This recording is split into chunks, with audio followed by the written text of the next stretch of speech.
J'ai empoisonné son café ce matin-là, pas assez pour la tuer, juste assez pour qu'elle vomisse tripes et boyaux devant son patron en visioconférence. Elle m'avait volé ma vie, brique par brique, depuis le jour où j'avais franchi le seuil de cette maison à Nanterre, et ce jour-là, j'ai décidé que son empire de mépris s'effondrerait comme un château de cartes sous une bourrasque. Personne ne croit aux fantômes, mais moi, je suis devenu le sien, et elle l'a su à la seconde où ses lèvres ont touché la tasse fumante. Je m'appelle Élise, et si vous pensez que les belles-mères des films hollywoodiens sont des caricatures exagérées, c'est que vous n'avez jamais croisé une vraie vipère parisienne comme la mienne. Elle s'appelait Marguerite, un nom qui sonne comme une fleur délicate, mais qui cachait des épines trempées dans l'acide.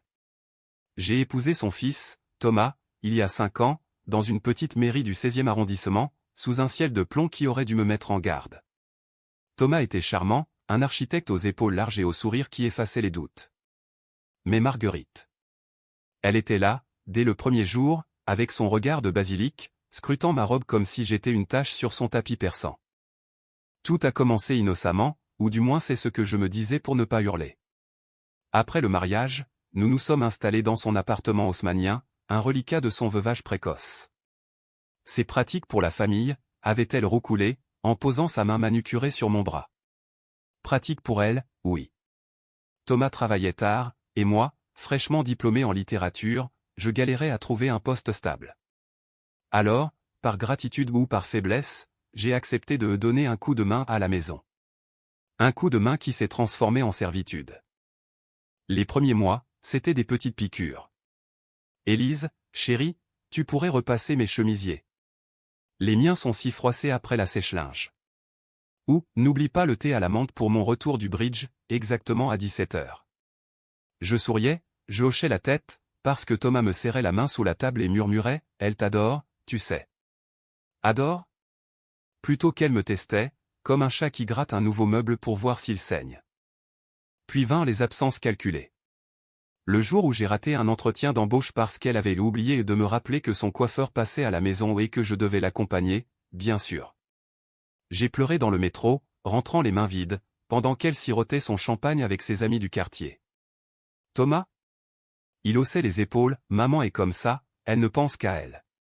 Comme ça. Ces mots me rongeaient, nuit après nuit, dans notre chambre au fond du couloir, où ses pas feutrés résonnaient comme des jugements.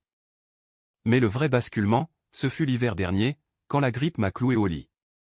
J'avais de la fièvre à 39, les os en feu, et elle est entrée dans ma chambre, notre chambre, avec un plateau repas. Du bouillon clair, fade comme de l'eau de vaisselle. Tiens, pour te remettre sur pied. Thomas est en déplacement, et je ne peux pas tout faire. Elle m'a regardé avaler, ses yeux plissés de satisfaction. Ce soir-là, j'ai vomi tout mon saoul dans les toilettes, et pas à cause de la grippe. J'ai fouillé son armoire plus tard, et j'ai trouvé les pilules, des laxatifs, cachés dans le tiroir à médicaments. Pas assez pour me tuer, non, juste pour me garder faible, dépendante. Elle voulait que je reste la petite épouse au foyer, invisible, pendant qu'elle régnait. C'est là que la rage a germé, pas une rage explosive, mais une lente, viscérale, comme une racine qui fissure le béton. J'ai commencé à observer. À noter ses routines, le café noir à 7 heures précises, le rendez-vous hebdomadaire avec son patron chez L'Oréal où elle était cadre en marketing, une reine des chiffres et des sourires faux. Et son point faible ? Son image. Impeccable, intouchable. Si je pouvais la salir, juste un peu, elle se consumerait de l'intérieur. Le matin du jour J, j'ai faim l'oubli. Elle avait exigé son déjeuner la veille, une salade niçoise, avec des anchois frais du marché de Suresnes. J'ai préparé la boîte, une jolie lunchbox en inox qu'elle adorait, mais je l'ai laissée vide. Pas un mot, pas une excuse. Juste la boîte sur le comptoir, à côté de son thermos de café. Elle est descendue, impeccable dans son tailleur Chanel, et a froncé les sourcils. Élise ? C'est une plaisanterie. J'ai haussé les épaules, les yeux dans mon livre. Désolé, j'ai eu une urgence avec un appel de recruteur. Mensonge, bien sûr, mais elle a ravalé sa bile. Son téléphone a sonné au son assistante, pour confirmer la réunion. Elle a attrapé la boîte, le thermos, et est partie en trombe, claquant la porte comme un verdict. J'ai attendu, le cœur battant, en sirotant mon propre café. À 10h, son bureau était à la Défense, une tour de verre où les réputations se font et se défont en un tweet. Elle n'y est jamais arrivée. Au lieu de ça, elle a séché son mot à elle, quand elle voulait punir quelqu'un sans le dire. Elle est revenue à midi, le visage livide, et m'a giflé devant le miroir de l'entrée. Espèce d'ingrate. Tu crois que je vais tolérer ça? Je vais te faire regretter d'avoir mis les pieds dans cette famille. Sa main a laissé une marque rouge sur ma joue, mais je n'ai pas pleuré. J'ai souri, doucement. Vraiment, Marguerite? Et si c'était juste le début? Ce soir-là, Thomas est rentré tard, ignorant tout. Elle lui a raconté une version édulcorée, ta femme est paresseuse, elle m'a manqué de respect. Il m'a regardé avec ce mélange de pitié et de reproche qui me tuait à petit feu.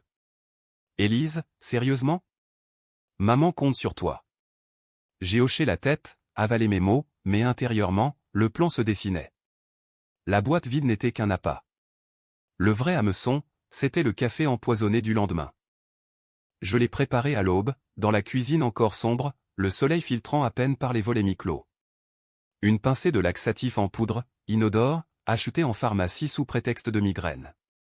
Pas mortel, non, je ne suis pas un monstre, juste une femme au bord du gouffre.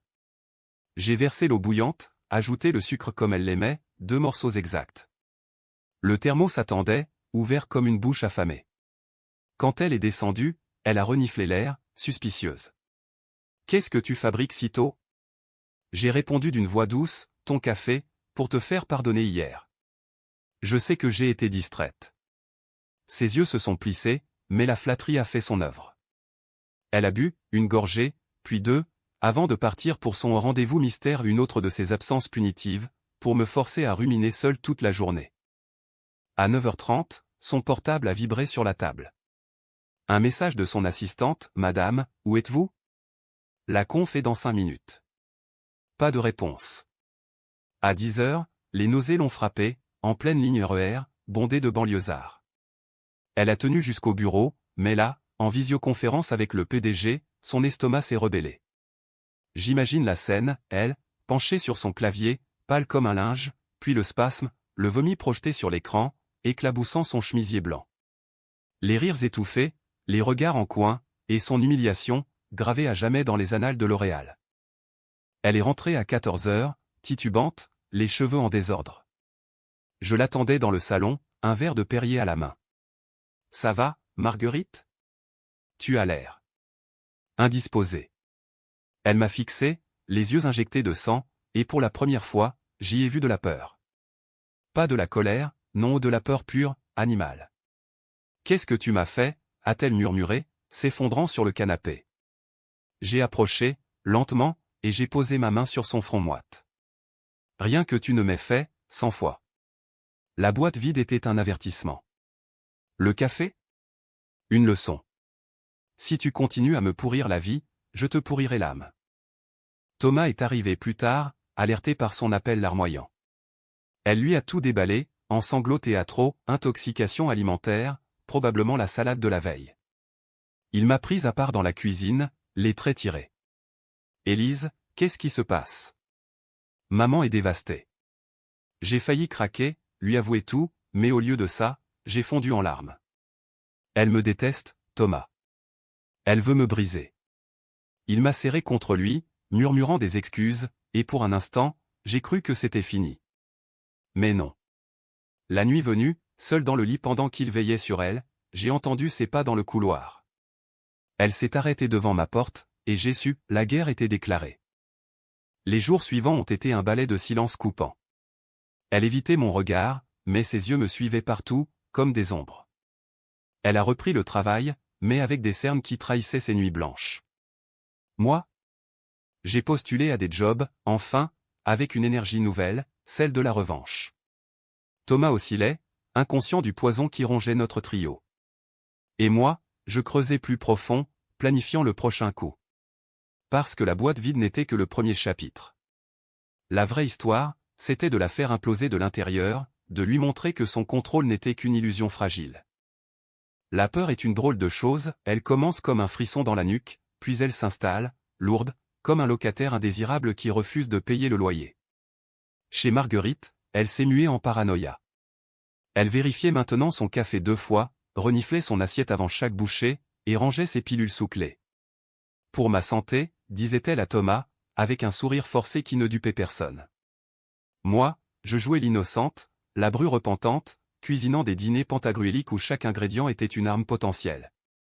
Du persil haché fin pour masquer une poudre amère, du vin rouge corsé pour noyer les soupçons. Mais la vraie revanche, je la préparais dans l'ombre, loin des fourneaux. J'ai fouillé son bureau un après-midi où elle était partie pour son club de lecture, un alibi pour ses virées shopping sur les Champs-Élysées. Ses tiroirs étaient un trésor de secrets, des lettres jaunies de son ex-amant, un certain Henri, un banquier ruiné par un divorce, des relevés bancaires montrant des retraits suspects, des cadeaux à des neveux ingrats, et surtout, un dossier sur moi. Des notes manuscrites, datées de notre lune de miel, Élise, trop indépendante.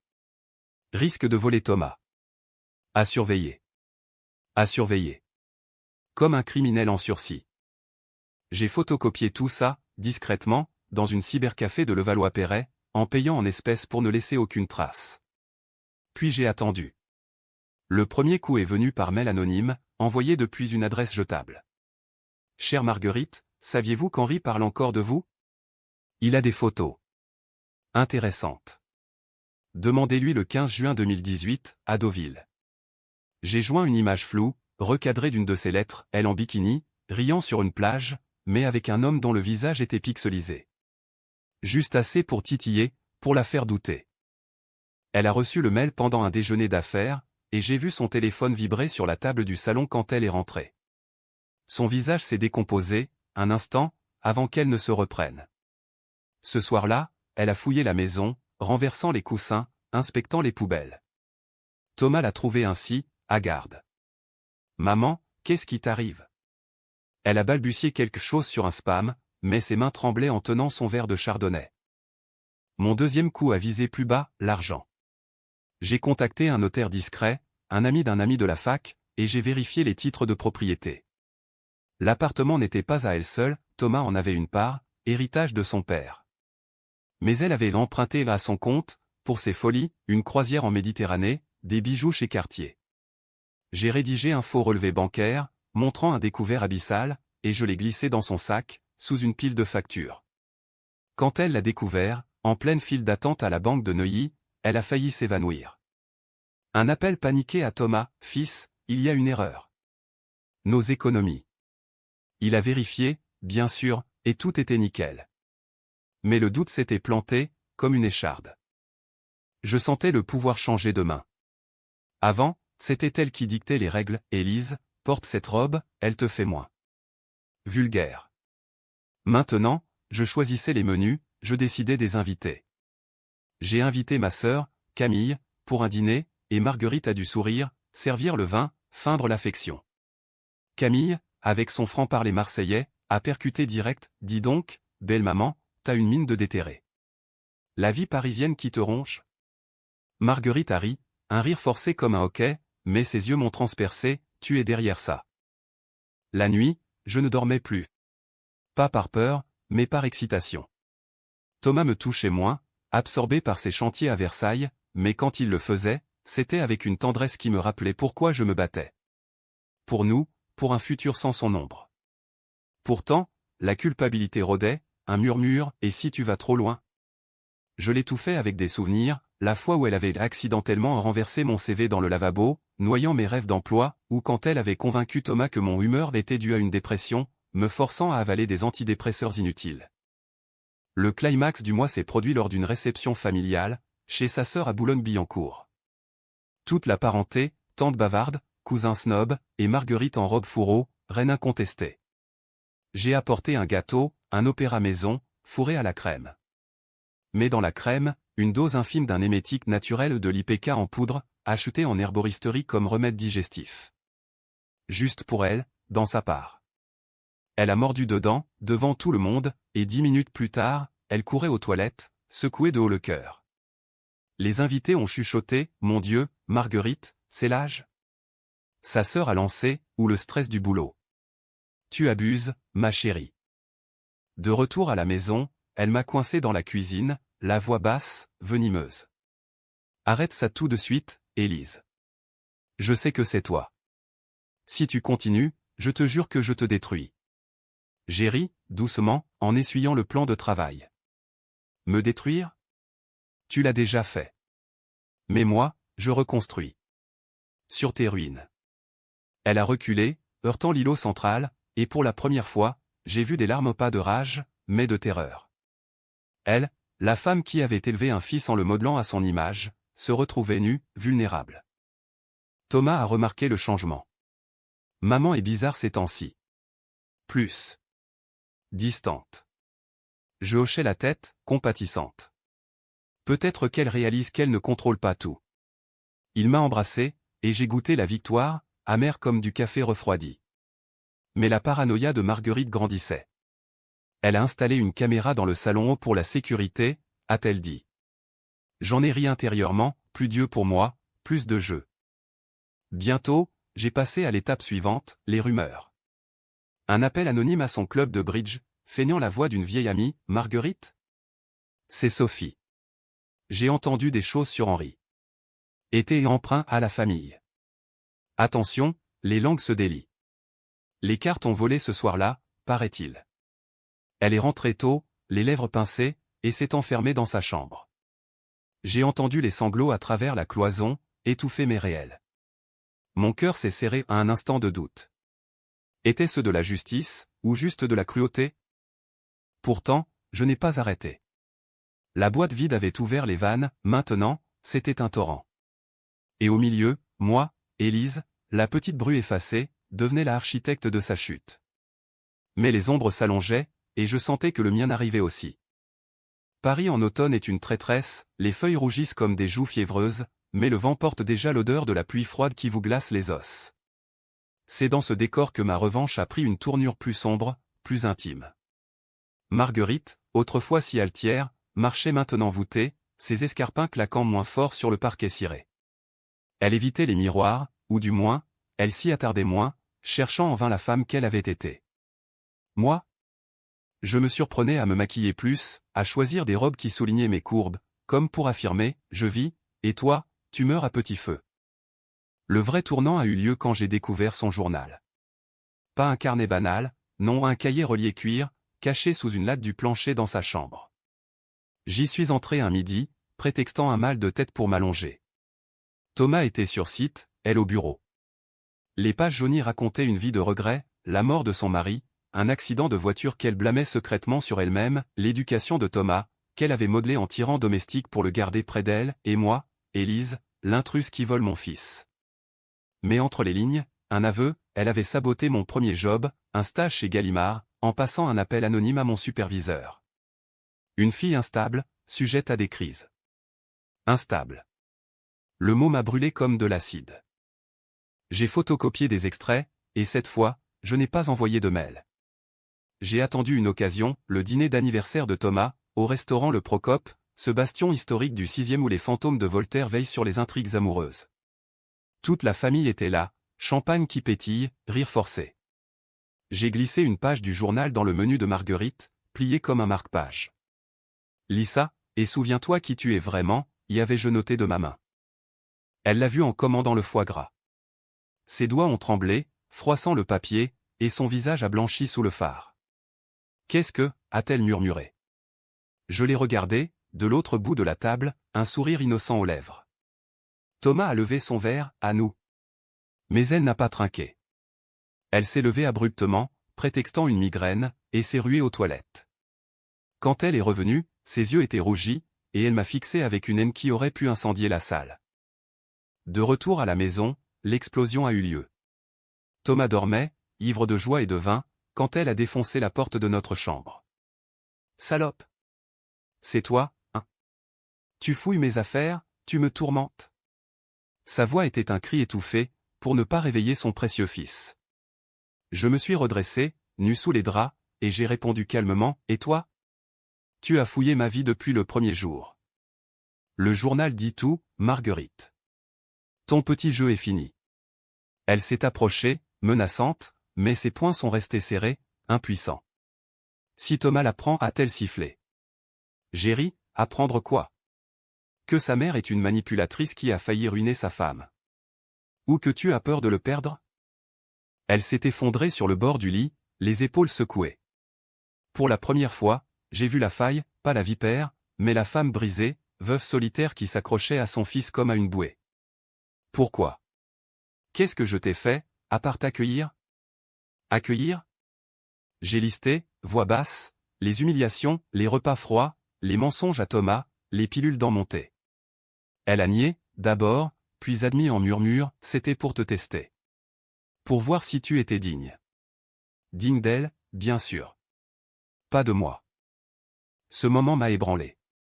La revanche, c'est enivrant, mais quand la victime saigne vraiment, ça colle au doigt. Je l'ai laissé partir, en larmes, et j'ai fixé le plafond toute la nuit. Le lendemain, elle a tenté une contre-attaque, un appel à ma mère, à Lyon, pour la mettre en garde contre l'instabilité de sa fille. Ma mère, pragmatique comme un fromager du Rhône, m'a téléphoné, « Élise, qu'est-ce qui se passe là-haut ?» Cette Marguerite sonne comme une harpie sortie d'un mauvais polar. J'ai ri, pour la première fois sincèrement, et tout raconté. Pas tout, mais assez pour que ma mère dise « Reviens, ma chérie. » Paris n'est pas pour les cœurs tendres. Mais je n'ai pas fui. Au contraire, j'ai accéléré. J'ai contacté Henri, l'ex-amant, via un profil LinkedIn. Je sais pour Marguerite. Aidez-moi à lui rappeler qui elle est. Il a répondu vite, un homme amer, prêt à venger ses propres blessures. Une rencontre discrète au café de Flore, il m'a donné une clé USB, des mails compromettants, des preuves de ses emprunts à des associations caritatives où elle siégeait au conseil d'une œuvre pour les veuves, ironie du sort. J'ai anonymisé le tout et envoyé à son patron, avec un sujet neutre, à votre attention concernant Madame Marguerite Dupont. La convocation a suivi, un RH glacial, des questions sur des irrégularités financières. Elle est rentrée ce jour-là, brisée, et m'a confronté dans le jardin minuscule, sous la pluie fine de novembre. Tu veux ma ruine? C'est ça? J'ai allumé une cigarette, un vice repris pour l'occasion et j'ai soufflé la fumée vers elle. Non. Juste l'équilibre. Tu m'as pris 5 ans. Je te rends des miettes. Elle a pleuré, vraiment, agenouillée sur les dalles mouillées. Pitié, Élise. Pour Thomas. Le nom de mon mari comme bouclier. J'ai hésité, un instant, puis je suis rentré, la laissant à sa misère. Thomas a commencé à poser des questions. Maman parle de démissionner. Et toi, tu sembles différente. Heureuse, même. Heureuse? Oui, d'une joie sauvage, celle de la proie devenue chasseresse. Mais la nuit, les cauchemars venaient, son visage déformé, vomissant du sang imaginaire. Étaient-ce de la justice, ou de la folie? J'ai consulté un thérapeute en ligne, anonyme, qui m'a dit « La vengeance est un miroir. Elle reflète tes propres démons. » Mes démons? La peur d'être seul, d'échouer sans filet. Marguerite les avait nourris, mais ils étaient miens. Pourtant, le plan continuait. Le prochain coup, exposer ses mensonges à la famille, lors du Noël imminent à la campagne normande. Un cadeau empoisonné, littéralement, des lettres, des preuves, distribuées comme des friandises. Mais au fond, une voix murmurait, « Arrête avant qu'il ne soit trop tard. » Trop tard pour qui? Pour elle, ou pour l'Élise que j'avais été. Noël approchait, et avec lui, la façade familiale que Marguerite chérissait tant. La maison de famille à Deauville, un manoir victorien battu par les vents de la Manche, était le théâtre de ses triomphes annuels, dindes rôties, bûches scintillantes, et des toasts où elle régnait en matriarche bienveillante. Cette année, j'allais transformer la scène en tribunal. J'avais compilé le dossier, copie du journal, mais à Henri, relevé falsifié mais plausible, et même des enregistrements. J'avais posé un micro dans la cuisine, capturant ses murmures venimeux sur moi. Cette garce ne mérite pas mon fils. Garce. Le mot résonnait comme un leitmotiv dans ma tête. Les préparatifs étaient un balai tendu. Elle cuisinait en silence, moi je décorais l'arbre avec une frénésie presque maniaque, nouant des rubans rouges comme des liens de sang. Thomas, entre 2 allers-retours à Paris, sentait la tempête. Vous deux, vous êtes bizarres. On dirait 2 chats qui se toisent. Nous rions, faussement, mais ses yeux s'attardaient sur moi, curieux, amoureux peut-être. Amoureux. Après tout ce temps, oui, mais entaché par le doute qu'elle avait semé. Le voyage en train fut un huis clos étouffant. Assis face à face dans le wagon, nous évitions de nous toucher. Elle lisait un polar, feignant l'indifférence, mais ses pages tournaient trop vite. Moi, je scrollais des photos de Deauville sur mon téléphone, la plage infinie, les villas endormies, un décor parfait pour un dénouement. À l'arrivée, la famille nous a engloutis, tante en fourrure, oncle bedonnant, cousins adolescents rivés à leurs écrans. Marguerite. Élise. Vous avez l'air en forme. En forme? Elle souriait, crispée, pendant que je serrais des mains, mon sac à main alourdi par l'USB fatal. Les premiers jours furent une danse sur des œufs. Dîner bruyant où elle présidait, racontant des anecdotes édulcorées de son enfance. Je hochais la tête, complice, mais intérieurement, je chronométrais, le toast du réveillon, à minuit, serait le moment. J'ai distribué des cadeaux anodins, un foulard, livre mais le mien pour elle attendait, une boîte, élégante, enveloppée de papier doré. Dedans, non pas un bijou, mais le dossier, relié comme un album photo. Ouvre-le en privé, lui ai-je glissé à l'oreille, pendant que les autres chantaient des chants normands. Elle l'a fait plus tôt, dans sa chambre, et le cri étouffé a traversé les murs. Thomas a frappé à la porte, maman? Elle a bredouillé, rien, un chat. Mais le poison coulait. Au dîner, son visage était un masque, pâle, les lèvres tremblantes. Quand vint le toast, elle se leva, verre en main, à la famille. Et au secret qui nous lie. Ses yeux sur moi, implorants, accusateurs. J'ai trinqué, sereine, mais mon cœur battait la chamade. La confrontation a éclaté le lendemain, dans la serre attenante, entourée de plantes exotiques qui semblaient nous juger. Elle m'y a traîné, le dossier froissé en main. Comment oses-tu? Ces mensonges, c'est saleté. J'ai fermé la porte vitrée, le vent hurlant dehors. Mensonge? Lis encore, Marguerite. Ton journal, tes mots. Tu m'as volé ma dignité, mon job, ma santé. C'est pas des mensonges, c'est la vérité que tu caches. Elle a jeté les papiers, hystérique. Pour Thomas. Tout pour lui. Tu le prends, tu me le voles. Voler? J'ai ri, amer. Il n'est pas un trophée. Il est mon mari. Et toi, tu es une squatteuse dans notre vie.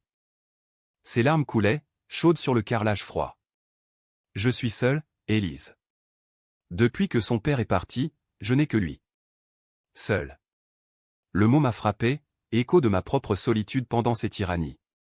J'ai tendu la main, hésitante. Alors arrête. Laisse-nous vivre. Ou je montre tout.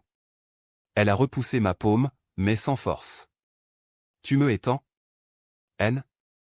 Plus que ça, une rage purificatrice, qui me rendait vivante. Ce soir-là, Thomas m'a prise à part dans la bibliothèque, odeur de vieux livrets de cire.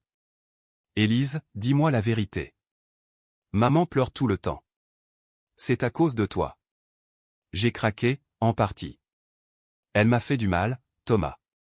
Des petites choses, qui s'accumulent. Il a pâli. Quoi? Pourquoi tu n'as rien dit? Parce que tu l'adores, ai-je pensé. À voix haute, pour ne pas te choisir entre nous. Il m'a serré, jurant de parler, mais je savais, les fils étaient trop noués. La famille a senti le malaise. Une tante a murmuré, Marguerite a maigri. Et toi, Élise, tu rayonnes. Rayonner sur ses cendres. Noël s'est clos sur des au revoir gênés, et en train de retour, elle n'a pas dit un mot. À Paris, le silence s'épaissit. Elle a démissionné, prétextant un burn-out. Thomas, dévasté, m'a accusé, tu l'as poussé dehors. J'ai nié, mais le doute s'insinuait en lui, comme en elle. Ma propre descente a commencé alors. Les nuits blanches, les doutes, étais-je la victime, ou la bourreau? J'ai arrêté les coups, mais le mal était fait. Marguerite errait comme un fantôme, cuisinant à peine, fixant le vide. Un matin, elle m'a tendu une tasse de thé. Pour toi. Sans rien dedans. Un geste de paix? J'ai bu, prudente, et goûté la vulnérabilité. Mais la confiance était morte. Pourtant, la revanche n'était pas finie. Henri m'a contacté, elle m'a appelé, en pleurs. Prête pour le coup final. Le coup final, une confrontation publique, peut-être au tribunal familial pour l'appartement. Mais au fond, je sentais le vide. Venger, c'est guérir? Ou juste creuser un autre gouffre? Le printemps pointe son nez à Nanterre, avec ses cerisiers qui fleurissent comme des excuses tardives, mais dans notre appartement, l'hiver persiste, un froid intérieur qui suinte des murs. Marguerite s'est recluse dans sa chambre, sortant seulement pour des promenades solitaires le long de la Seine, son manteau trop grand flottant comme un suaire.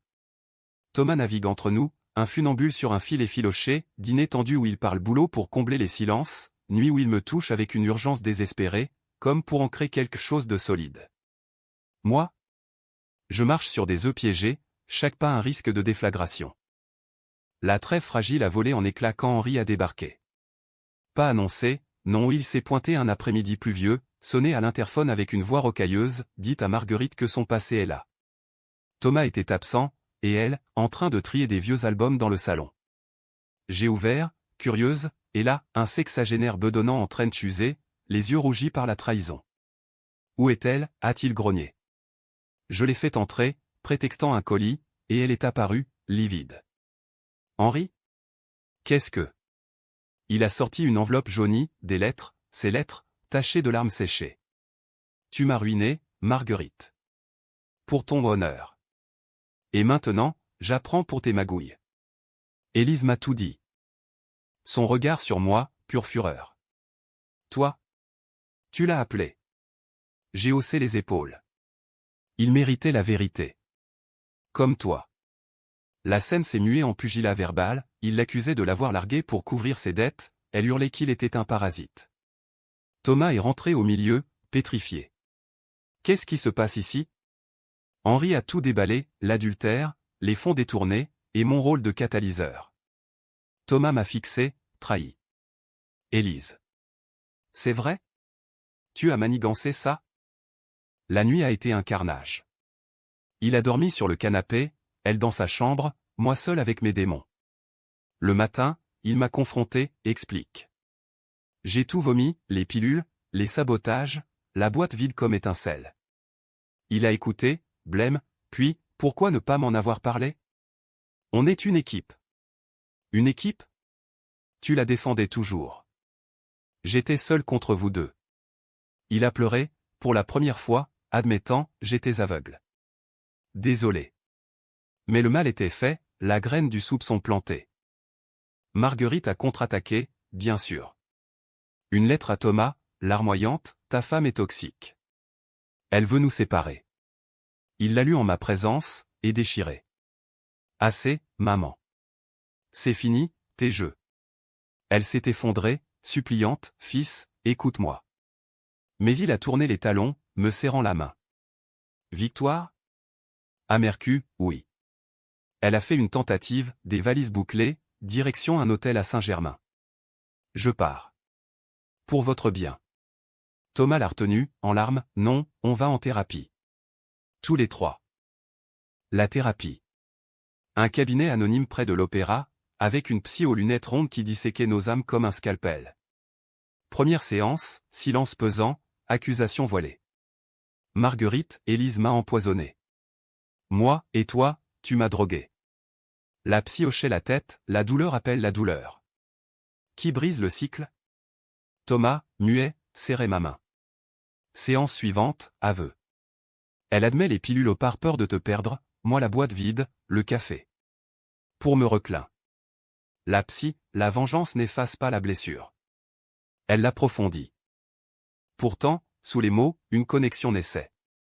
Marguerite, sans son armure, révélait une femme fracturée, enfance sans amour, mariage forcé, veuvage qui l'avait aigri.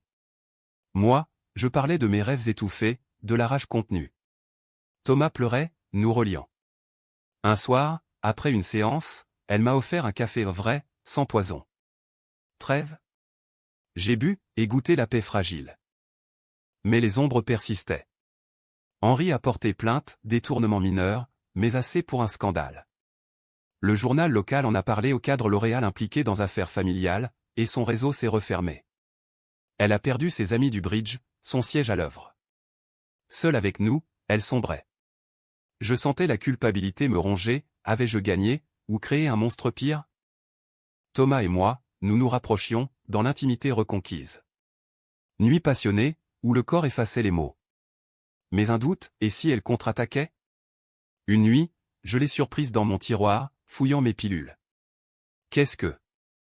Elle a balbutié, je vérifiais. Pour nous protéger. Protéger ? Le cycle recommençait. La psy l'a vu, Marguerite, vous devez partir. Pour guérir. Elle a acquiescé, location d'un studio à Montmartre. Départ déchirant, Thomas en larmes, moi stoïque. Prends soin de lui, m'a-t-elle dit, regard brisé. Et toi, de toi. Seul avec Thomas, la maison respirait enfin. Mais la boîte vide hantait encore, symbole de ce que j'avais libéré. Vengeance accomplie, mais à quel prix? La psy, c'est le début d'une nouvelle histoire. Nouvelle, oui. Mais marquée à jamais. L'été enveloppe Paris d'une langueur moite, les terrasses bondées de rires qui sonnent faux, comme si la ville elle-même feignait l'oubli. Marguerite est partie depuis 2 mois, son studio un refuge précaire où elle reconstruit, brique par brique, avec l'aide d'une psy solo et d'un groupe de veuves ironie, elle qui les aidait jadis. Thomas et moi, nous flottons dans un calme précaire, dîner aux chandelles, promenade le long des quais, mais les silences portent encore l'écho de la tempête. Il a repris son chantier à Versailles, plus absorbé, et moi, miracle, un poste chez Flammarion, éditrice junior, mes mots enfin libérés. Pourtant, la revanche n'est pas un feu qu'on éteint d'un souffle, elle couve, prête à flamber. Un appel anonyme, un soir de canicule, Élise. C'est Henri.